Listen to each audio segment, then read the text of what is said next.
우리 말씀 볼까요? 우리 오늘 말씀은 누가복음 11장 5절부터 13절에 있는 말씀으로 기도해야 하는 여러 이유 중 하나, 기도해야 하는 여러 이유 중 하나라는 제목으로 하나님의 말씀 증거하겠습니다. 교회에 다니면 기도라는 말을 흔하게 듣게 됩니다. 많이 듣는 말이지만 그렇다고 기도가 나에게 가까운가? 라고 묻는다면 마음속으로만 대답하십시오. 선뜻 대답하기는 어려움도 있습니다. 기도, 우리에게 가까이 있으면서도 아주 멀리 있는 이야기입니다. 우리는 잘 기도하면서도 때로는 혹은 더 많은 순간에는 잘 기도하지 못합니다. 왜 우리는 기도하지 못할까요? 왜 우리는 기도와 가깝지 못할까요? 왜 기도와 친근하지 못할까요? 하나님이 보이지 않아서, 응답 등의 어떤 경험이 없어서, 여러분 마음속으로 왜 우리는 기도와 가까이 하지 못하고 있습니까? 우리가 기도하지 못하는 이유를 여러분 한번 생각해 보십시오. 왜 그런가? 우리가 기도하지 못하는 이유, 그 이유는요, 우리는 죄로 인해서 기도하지 못합니다. 우리는 죄인이기 때문에 기도하지 못합니다. 기도가 선뜻 가까이 하지 못하는 것이죠. 또한 악한 사탄의 영적 유혹으로 인해서 기도하지 못합니다. 죄인이라서 사단의 영적인 유혹에 의해서, 즉 하나님께 기도해야 하는데 관계가 깨졌거나 관계의 유혹을 받고 있기 때문에 우리는 기도하지 못합니다. 단순히 보이고 보이지 않고 그런 이유 때문에 기도하지 못하는 것이 아닙니다. 우리는 보이지 않는 것도 얼마든지 믿을 수 있고, 보이지 않는 어떤 존재에게 위로를 받을 수도 있고, 보이지 않는 존재에게 얼마든지 관계하고 교제할 수 있습니다. 이것을 어떻게 확신하는가? 어떻게 이렇게 자신 있게 말할 수 있는가? 여러분의 지난 한 달을 돌아보십시오. 여러분의 어제를 한번 돌아보십시오. 우리는 누군지 모르는 사람, 보이지 않는 익명의 어떤 존재, 검증되지 않는 어떤 것, 지금이 지나면 금세 변하고 사라질 말, 글, 영상 등에 의존하며 그것과 함께 교제하며 친근하게 지내고 있지 않았습니까? 그런 것들에 의지하고 내 생각에 따른 것들을, 그런 것들로부터 지지받기도 하고, 기쁘고 즐겁고 그것과 함께 시간을 보내면서 그것에서 응답을 받고 있는 것이 지난 한 달, 어제까지의 나입니다. 아닌가요? 우리는 하나님이 보이지 않아서, 응답이 없어서, 혹은 어떠한 것 때문에 가까이 나아가지 못하고 기도하지 못하는 것이 아닙니다.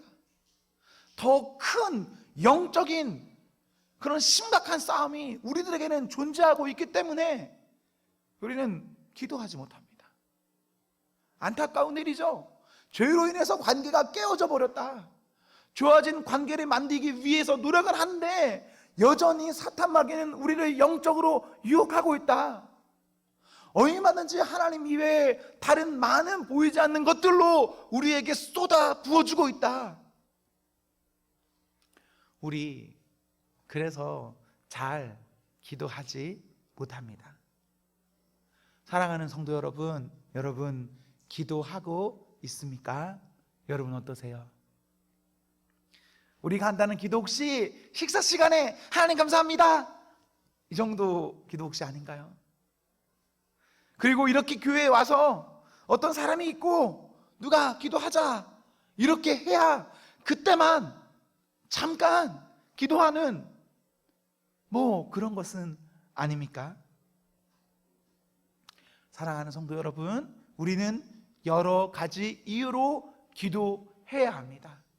그리고 기도하지 못한다면, 기도가 되지 않는다면 여러분 기도하는 노력이 필요합니다. 기도의 자리로 여러분 나가셔야 됩니다. 11월 1일 내일 모레죠. 오전 5시에 교회에서는 이 자리에서 새벽 기도회가 있습니다. 기도하지 못하시는 분, 스스로가 안 되는 분들, 그런 자리에 오는 겁니다.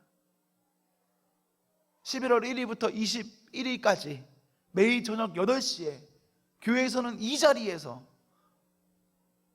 매일 기도회를 합니다. 심지어 주일날 오후에도 이 자리에서 기도회 합니다. 3주간 풀로예요. 기도하지 못하면요, 기도할 수 있는 자리로 가는 연습, 노력, 수고가 필요합니다. 언제까지 그렇게 하면 되냐? 혼자서도 기도가 익숙해질 때까지 그거 하셔야 돼요.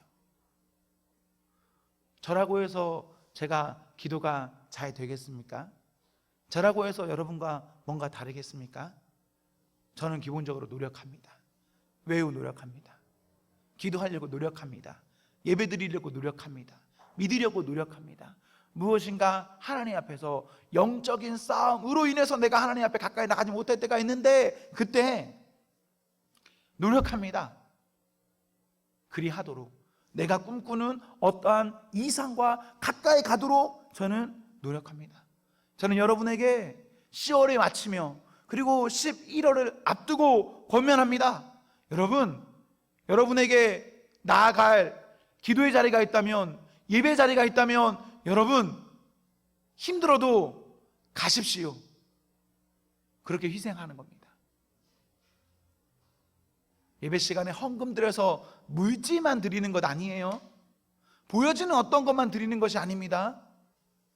우리가 드린다고 했을 때 드리는 것은 내가 가진 모든 것입니다. 내가 가진 모든 것.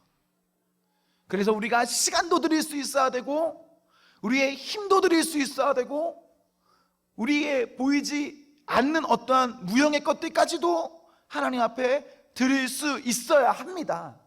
익숙해질 때까지, 그것이 익숙해질 때까지. 제가 기도할 때 주로 무릎 꿇고 기도합니다. 여기 앉아있을 때야 이렇게 그냥 앉아서 편하게 기도하지, 평소 혼자 기도하거나 새벽 기도할 때는 무릎 꿇고 기도합니다. 10분 무릎 꿇고 기도하고 있지는 않겠죠. 5시부터 무릎 꿇고 있으니까요. 내가 무릎 꿇고 있는 게 쉬워서 무릎 꿇고 있는 게 아닙니다. 그만큼 내가 연약하고 부족하기 때문에 그렇게라도 하는 겁니다. 그리고 그 이후의 것들은 하나님께 맡기는 겁니다. 저는 제 스스로의, 저의 어떠한 삶의 토대로 어떠한 노력이 있습니다. 여러분의 삶에서 어떤 노력이 필요하죠? 그거 해야 합니다. 하는 성도가 되십시오. 만약 우리 그렇게 하지 못하면요, 평생 지금처럼 신앙생활 할 겁니다. 너무 안타깝죠? 예쁜 10대에, 예쁜 20대에, 예쁜 30대에 그렇게 시간이 쭉 흘러가다가 금방 60이 되고 70이 돼요, 여러분. 그런데 그때까지도 내가 지금 수고하고 노력하고 하나님께 나아가지 못함으로 인해서 그때까지도 기도하지 못하는 사람이 된다면 얼마나 안타깝고 시간이 아깝습니까? 사랑하는 성도 여러분, 하나님 앞에 지금 수준으로 아니라 평생 이 정도로 나아가는 것 아니라 정말 매일이 진보하는 그런 성도가 되십시오. 지금 나를 기도하지 못하게 하는, 교회로 나오지 못하게 하는 그 무언가가 있다면 그것 정리하십시오. 과감하게. 단적인 예로 여러분의 스케줄을 보면 여러분이 어떤 사람인지가 나옵니다. 여러분의 시간표에 여러분이 무엇을 믿고 의지하고 어디서 응답 받는지가 다 나옵니다. 스케줄이 많으신 분, 할 게 많으신 분, 바쁘신 분, 복잡하신 분, 머리가 아프신 분, 어려우신 분, 그렇게 살면 기도할 수가 없습니다. 그리고 그렇기 때문에 계속해서 나는 안 하겠다라는 정도에 머무르면 그것은 계속해서 반복될 뿐입니다. 다시 말합니다. 스케줄 많으신 분, 할 게 많으신 분, 바쁘신 분, 복잡하신 분, 머리 아프신 분, 어려우신 분, 기도하셔야 그것을 끊을 수 있습니다. 다르게 살 수 있습니다.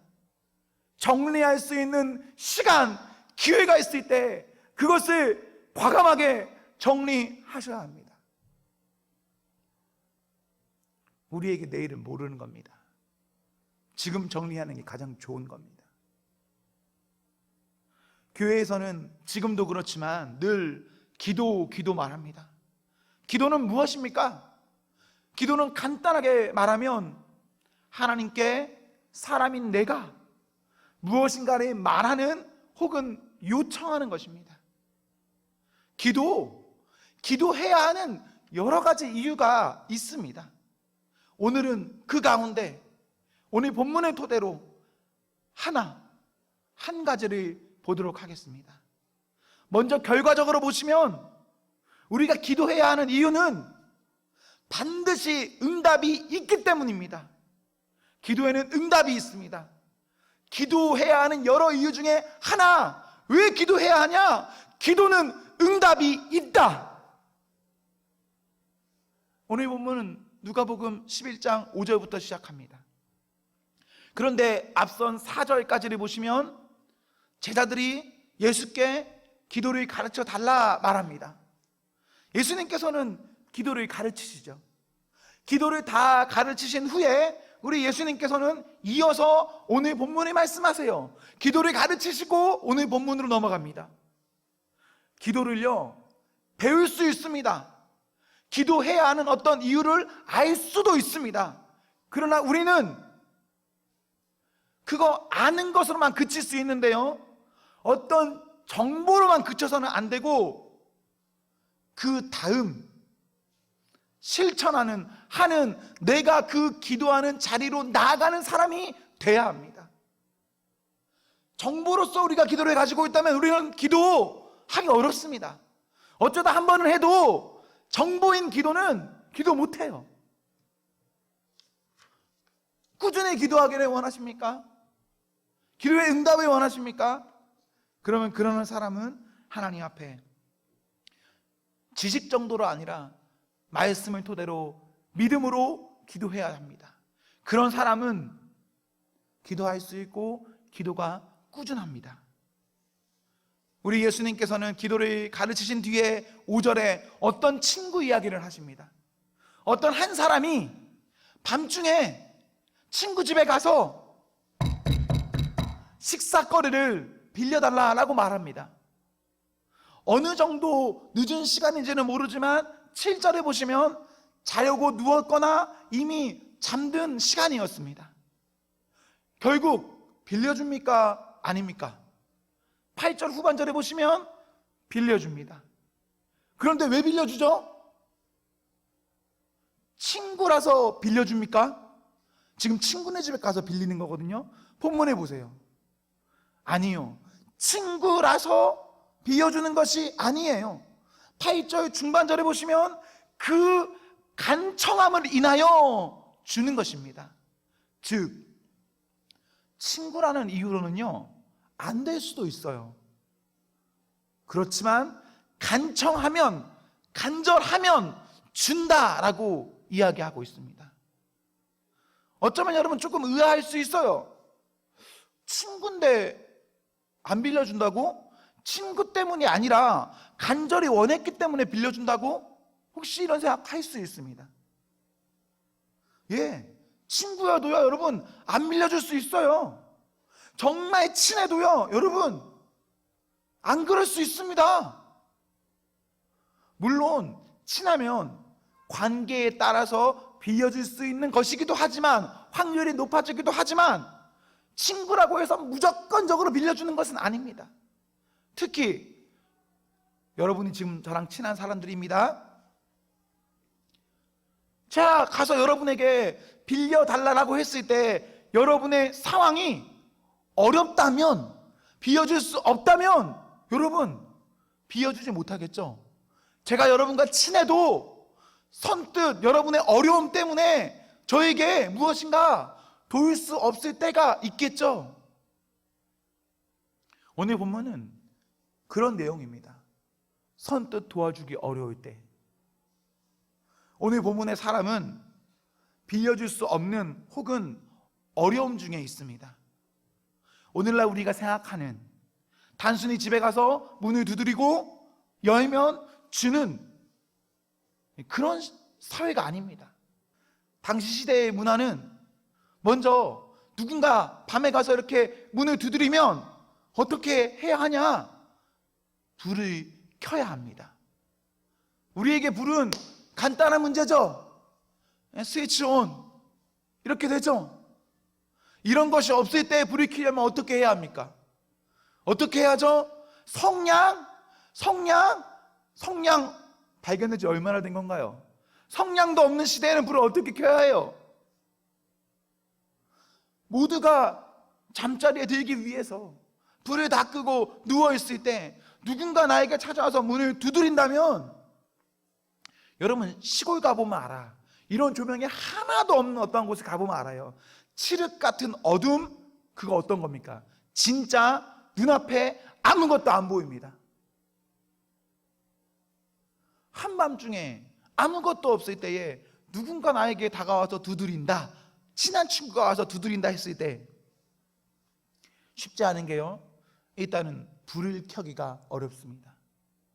보이지가 않아요. 그리고 또 하나의 이유가 있는데, 그 이유는 당시 시대는 방을 하나만 썼습니다. 요즘은 엄마 방, 우리 오빠 방, 내 방, 이런 식으로 각자가 따로 자고 있죠. 그러나 당시는 그렇지 않아요. 평범하게 당시의 시대는 2층 집 구조에 살았습니다. 1층은요 밥을 먹거나 생활하는 공간, 그냥 이렇게 편하게 쓰는 공간으로 사용합니다. 그리고 2층은 잠자는 공간 혹은 어떠한 큰 일이 있을 때 사용하는 그런 공간으로 사용합니다. 잠을 잘 때는요 2층에 평범한 사람들은 다 같이 모여서 한 방에 쭉 누워서 자는 겁니다. 두들기면서 문을 열어주세요, 떡이 필요합니다, 누구누구야, 나야 라고 말하면 힘든 게, 불을 켜기도 어렵지만 내가 일어나려면 나 한 명이 일어나는 그것을 통해서 온 가족이 어떻게 되냐? 다 일어나야 됩니다. 집의 크기가 커서요 조금 피해서 갈 수 있다, 그러면 좀 나을 수 있지만, 집이 작다라고 생각해 보세요. 어떤 한 방에 빼곡히 누워서 자고 있다라고 생각해 보세요. 그 경우는요 선뜻 일어나서 나갈 수가 없어요. 내 한 명의 움직임이 모든 가족을 다 잠에서 깨우거든요. 그리고 또 하나, 이것은 정설은 아니지만 제가 보는 관점인데, 또 하나의 이유가 있습니다. 5절에 보십시오. 한밤중에 집에 떡 3덩이가 없어서 떡을 빌리러 온 사람이 있습니다. 당시는요 냉장 기술 등 보관이 어렵기 때문에 저녁이면 다음날 먹거리, 아침을 미리 준비해 놓아야 돼요. 아침부터 무엇인가를 다 준비할 수가 없습니다. 미리 전날 어느 정도 준비를 해 놓아야 해요. 그럼 지금 이 사람에게는요 떡이 있어야 원래는 정상인 거예요. 어떤 먹거리가 분명 있어야 합니다. 그런데 지금 없죠. 없어서 빌리러 온 거죠. 떡을 빌리러 온 사람은 이렇게 생각해 볼 수 있어요. 매우 가난한 사람이다. 매우 가난한 사람이다. 뭔가 어려운 사람이 있습니다. 당장 끼니도 제대로 해결하지 못하는 사람이 있어요. 여러분이 만약 빌려준다면 그 사람한테 친하더라도 받을 수 있을지 없을지에 대해서 모르는 사람이 있습니다.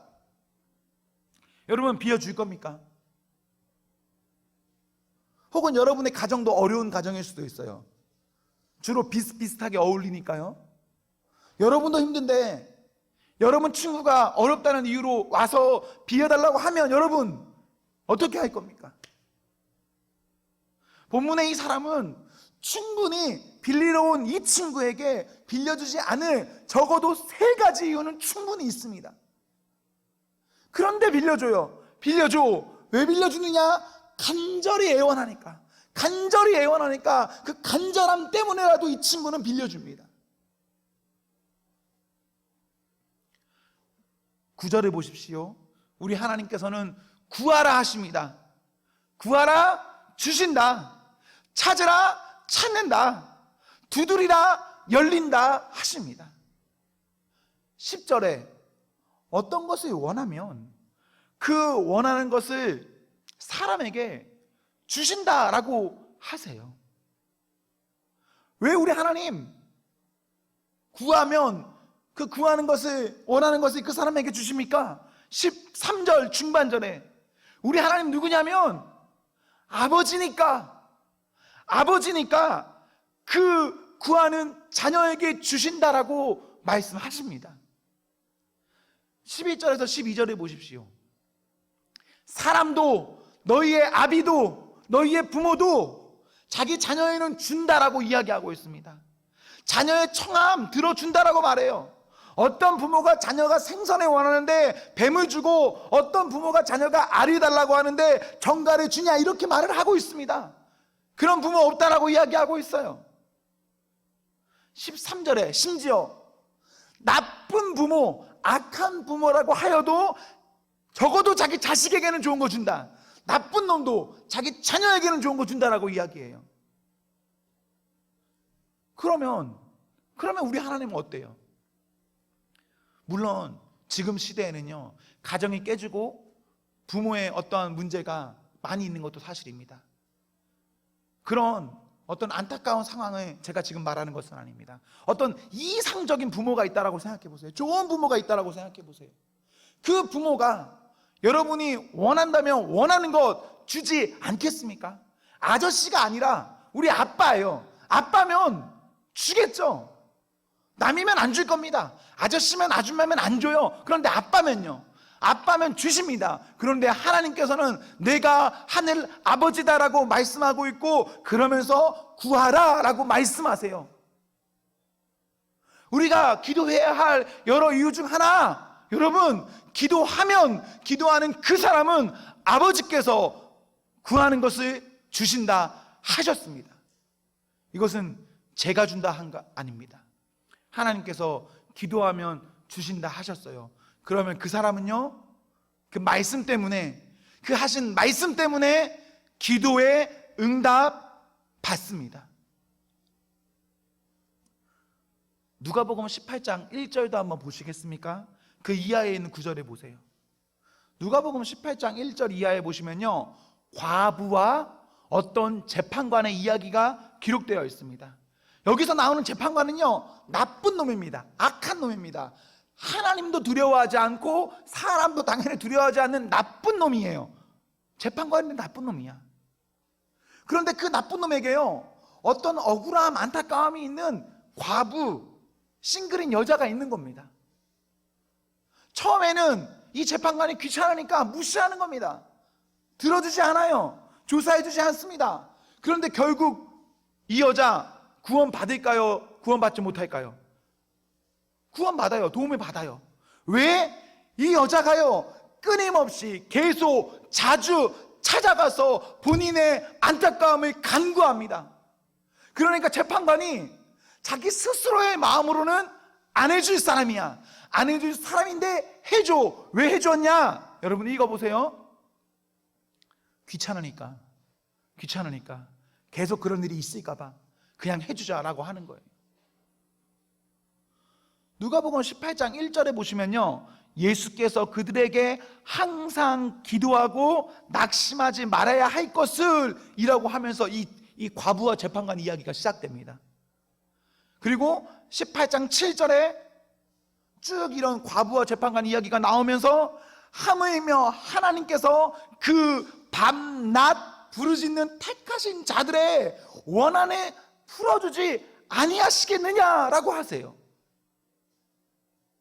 사람도 해준다니까요. 나쁜 놈도 해준다니까요. 그런데 우리 하나님은 어떠냐? 해준다. 우리 하나님 그 정도 수준의 그런 분 아닙니까? 여러분, 좀 가벼운 이야기로 오늘 말씀에 맞춰볼까요? 지난 한 주 있었던 일입니다. 지난 한 주 여러분 가운데 어떤 한 분이 생일이었습니다. 자, 그분에게 생일 축하 선물을 해줬습니다. 뭘 해줬냐면 12시가 땡 하자마자 생일 축하해 이렇게 말해 주었습니다. 선물인가요? 아닌가요? 아, 선물이 아니야? 너무 세속적인 인간들이군요. 내 입장에서 엄청 선물이야. 왠지 알아요? 여러분, 제가 12시까지 잠을 못 자고 있으면요, 저는 그날 잠잘 수 있는 시간이 매우 적어요. 저는 새벽에 교회로 오니까 잘 수 있는 시간이 매우 한정적입니다. 그런데 내가 생일 축하를 해주려고 12시까지 깨어 있었어요. 내 입장에서는 이게 선물이야. 그런데 그 친구가 그날 저녁에 저한테 선물 안 주세요라고 이야기를 했어요. 그런데 그때 제가 그 친구한테 커피를 사주고 있었거든요. 그래서 이랬어요. 생일 축하해줬잖아. 선물 줬잖아. 그 말이 선물이야. 에이, 선물이 아니에요. 지극히 세속적이죠? 네, 그렇게 말하니까 내가, 야, 지금 들고 있는 커피 그거 선물이야 라고 말을 했어요. 그런데 이 친구가 에이 막 이러면서 아니라는 거예요. 그러면서 이 친구가 이런 말을 했습니다. 진짜 간절한 간청이죠. 간절한 매달림인데요. 목사님 생일 때 목사님 제가 해드렸잖아요. 약간 이런 뉘앙스인 거예요. 아니, 당신 지금 받아먹은 게 있는데 내 생일 때 지금 안 해줄 거냐, 약간 이런 뉘앙스예요. 제가 느끼기에는 그렇게 막 이야기를 하는 겁니다. 제가 그 이야기를 듣고 다시 생일 선물을 해줬을까요? 안 해줬을까요? 아, 안 해준 것 같아? 나를 그렇게 막 악독한 놈으로 보는 거예요? 네, 해줬어요. 해줬습니다. 어느 정도 수준으로 해줬을까요? 제가 받은 것보다 2배로 해줬습니다. 그럼 내년에 저도 2배로 받을 수가 있겠죠. 지금 보고 있기 때문에 말하는 겁니다. 제가 내년에 2배로 받을 수 있는 거죠. 3배도 좋고. 네, 해줬어요. 근데 왜 해줬냐? 아니, 사람인 나도 누군가가 나에게 와서 그렇게 말하면 해주고 싶은 마음이 생겨요. 있어요. 물론 제가 원래 해주려고 한 그런 마음도 있었어요. 저 그렇게 나쁜 놈이 아닙니다. 그렇게 나쁜 놈이 아니라서 해주려는 원래의 마음도 있었지만, 그런데 그런 마음이 있음에도 불구하고 누군가가 나에게 찾아와서 그렇게 자신의 마음을 보이고 그렇게 이야기하면 혹은 간청하면 그 간청함으로 인해서 해준다고요. 사람이 나 같은 사람도 그냥 해준다니까요. 그냥 이야기하면. 그런데 우리 하나님 어떠시겠습니까? 여러분, 저에게 와서 밥 사달라고 하면 제가 사줄까요, 안 사줄까요? 임강렬 씨 사줬나요, 안 사줬나요? 사줬죠. 토할 만큼 사줬어요. 여러분, 저에게 와서 차 얼마든지 사줄 수 있습니다. 말하면 말하는 것에 대해서 저 얼마든지 해줄 수 있습니다. 사람인 저도 해준다니까요. 그런데 하나님 어떠시겠어요? 하나님께서는요, 하나님의 사랑으로 여러분에게 주십니다. 그러니 그 하나님 믿고 나가시면 여러분들은 그 믿음과 사랑 때문에 분명히 받습니다. 여러 어려움이 우리에게 있는 것이 사실입니다. 그러나 저는 여러분에게 권면합니다. 사랑하는 성도 여러분, 기도하십시오. 그리고 응답 받으십시오. 그리고 그 응답으로 지금의 어떠한 우리의 삶을 돌파하는, 넘어가는, 이기는 그 은혜가 있기를 기원합니다. 아멘. 기도하겠습니다.